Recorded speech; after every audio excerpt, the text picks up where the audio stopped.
अस्सलाम वालेकुम फ्रेंड्स, क्या हाल चाल है आपका? ठीक ठाक है, खैरियत से हैं? मैं हूं आपका होस्ट शबीउल हसन और आप इस वक्त मौजूद हैं मेरे यूट्यूब चैनल पर। काफ़ी सारे जो व्यूवर्स थे और फ्रेंड्स थे उनके जो कमेंट्स आए थे वीडियोस के जो फीडबैक में, लाइक जो क्रिप्टो करेंसीज़ और डिजिटल काइंड ऑफ जो बिज़नेसेस हैं इसके बारे में कि सर आप इतना ज़्यादा जो है वो इनके अगेंस्ट क्यों जो है वो वीडियोस बनाते हैं।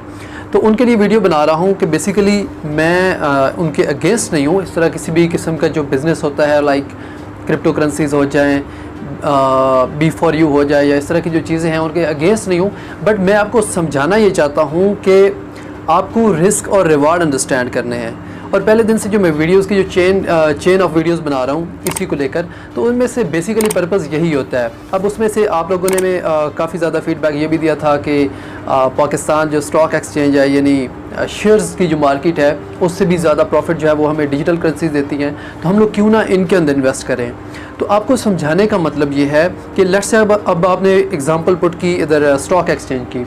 अब स्टॉक एक्सचेंज जो है ये काफ़ी हद तक जो है वो एक आपके कंट्रोल में तो आप उसे नहीं कह सकते, लेकिन आपकी अंडरस्टैंडिंग ज़रूर होती है। और इसमें एक चीज़ आपने जो है वो फर्स्ट ऑफ ऑल आपके माइंड में होनी चाहिए कि अगर तो आप किसी को देख के कि किसी ने मुनाफा कमाया हो या कोई इसके अंदर इन्वेस्ट कर रहा हो और उसको देख के अट्रैक्ट हुए हैं और आप भी इस फील्ड में आना चाहते हैं, तो then you are not a investor.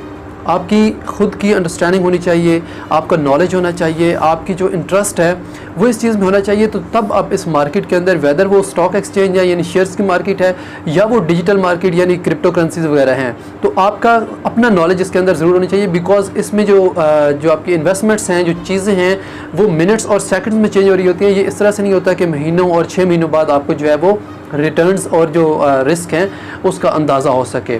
तो अब आपने बात की है स्टॉक एक्सचेंज की। स्टॉक एक्सचेंज में देखिए, पाकिस्तान स्टॉक एक्सचेंज है, वहाँ पर लिस्टेड कंपनीज़ हैं। लिस्टेड कंपनीज दैट मीन्स कि जितनी भी लिमिटेड कंसर्न्स हैं वो स्टॉक एक्सचेंज के पास लिस्टेड हैं। उनके शेयर्स की डिटेल्स आ रही होती है ऑनलाइन, आप उनको व्यू देखते हैं, आप उनकी परफॉर्मेंस देखते हैं, उनकी एनुअल रिपोर्ट्स आप लोगों के पास होती हैं। आप उससे एनालिसिस करके देखते हैं कि यार either you have to buy दो शेयर्स आर नॉट। फिर अगर आपको लगता है कि यार हाँ ये मिनिमम रिस्क और इसमें मिनिमम रिटर्न है, अब आपका रिस्क टॉलरेंस, आपका जो एक लेवल है एक्सेप्टेंस का रिस्क को, उससे देख के आप देखते हैं कि यार अब आप जो है वो किस जो है वो सेगमेंट पे पैसा लगाना चाहते हैं। लेट्स से अगर एनर्जी सेक्टर है, आप समझते हैं कि जी ठीक है आप हाई रिस्क लेना चाह रहे हैं तो आप एनर्जी सेक्टर में लगा लें। कुछ लोग होंगे वो टेक्सटाइल में लगाएंगे, कुछ लेदर इंडस्ट्री में लगाएंगे, कुछ जो है वो मैन्युफैक्चरिंग में, फूड इंडस्ट्री में लगाएंगे। इसी तरह की बहुत ज़्यादा इंडस्ट्रीज़ होती हैं जिनके अंदर आप अपने फंड्स लगा सकते हो, लेकिन उससे आपको अंदाज़ा होता है कि यार कंपनी की क्या परफॉर्मेंस है, इसके अलावा आपका जो रिस्क एनालिसिस है वो क्या है। तो वहाँ पर एक कैलकुलेटेड रिस्क एटलीस्ट आप जो है वो ज़रूर आपको समझ में आ रहा होता है ग्राउंड रियलिटीज़ के ऊपर। तो वहाँ पर इस वजह से आपको जो है वो रिटर्न्स ऑल्दो कंपैरेटिवली जो है इससे जो डिजिटल या क्रिप्टो करेंसीज है इससे कम होता है, लेकिन फिर भी जो बाकी सेगमेंट्स होते हैं जैसे फाइनेंशियल इंस्टीट्यूशंस के अंदर अगर आप इन्वेस्टमेंट्स करते हैं तो वहाँ पर आपको लाइक बैंक्स में अगर आप रखवाते हैं तो बैंक्स में भी कम मिल रहा हो रिटर्न्स, या नेशनल सेविंग स्कीम में वहाँ पर कम मिल रहा हो।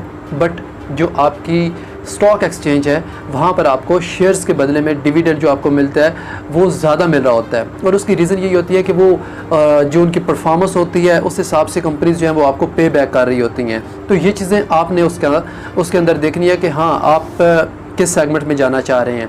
अब बात आती है कि उसके अंदर जो है वो क्रिप्टो करेंसीज़ की।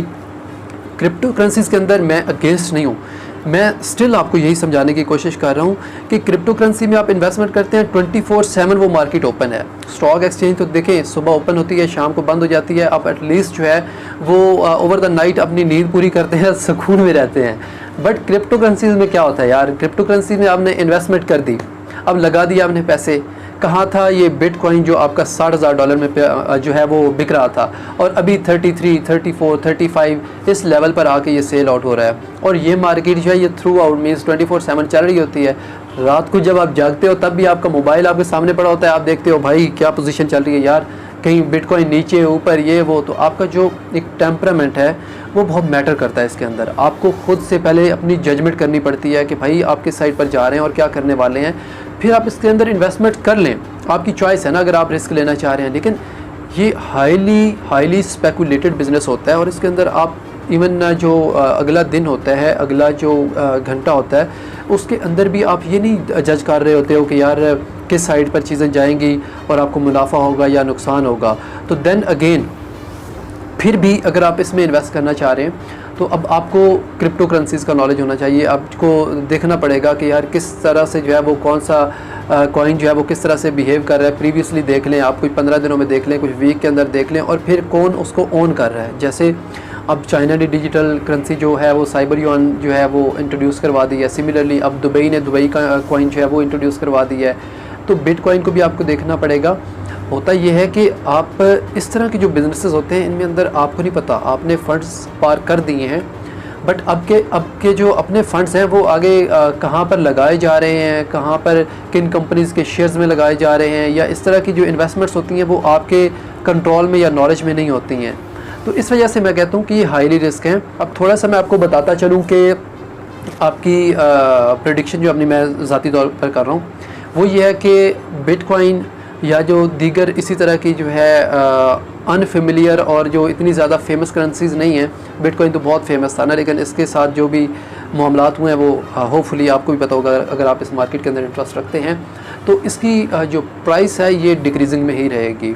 देखें काफ़ी ज़्यादा कंट्रीज़ ऐसे हैं कि जो अपनी क्रिप्टो करेंसी जो है वो इंट्रोड्यूस करवा रहे हैं। चाइना ने चाइनीज़ युआन, इवन पाकिस्तान जो है वो इसके ऊपर वर्किंग कर रहा है कि डिजिटल तरीके से जो माइनिंग है इसको जो है वो प्रॉपर प्लेटफॉर्म के ज़रिए जो है वो इंट्रोड्यूस करवा रहा है। दुबई ने दुबई कॉइन जो है वो करवा दिया है। तो डिफरेंट कंट्रीज़ के डिफरेंट इसके अंदर जो है वो पर्पसेस होते हैं। लाइक अब वेनेजुएला था, वेनेजुएला ने एक जो है वो करेंसी बिटकॉइन एक डिजिटल करेंसी इंट्रोड्यूस करवाई, लेकिन बुरी तरह से फ्लॉप हुई क्योंकि लोगों का इंटरेस्ट ही नहीं था। लोगों का अगर इंटरेस्ट था भी सही तो बैक एंड पर जो एक कंट्री था वही जो है वो उसका जो एक परसेप्शन और इमेज था जो जनरल पब्लिक थी उनके माइंड में, तो वो कोई इतना अट्रैक्टिव नहीं था, तो वो बुरी तरीके से फ्लॉप हुआ। लेकिन उसके पीछे वेनेजुएला का जो पर्पस था वो ये था कि उनके जो डेट्स थे उनको क्लियर करना। मीन्स के जो पैसा है ये मार्केट से उठाते हैं, अपने पास लेकर आते हैं और उसको फिर आगे जो है वो यूटिलाइज़ करते हैं, और इस तरह की जो है ना ये बैक एंड पर पर्पसेस चल रहे होते हैं। इस वजह से ये लोग आपको ज़्यादा रिटर्न्स दे रहे होते हैं।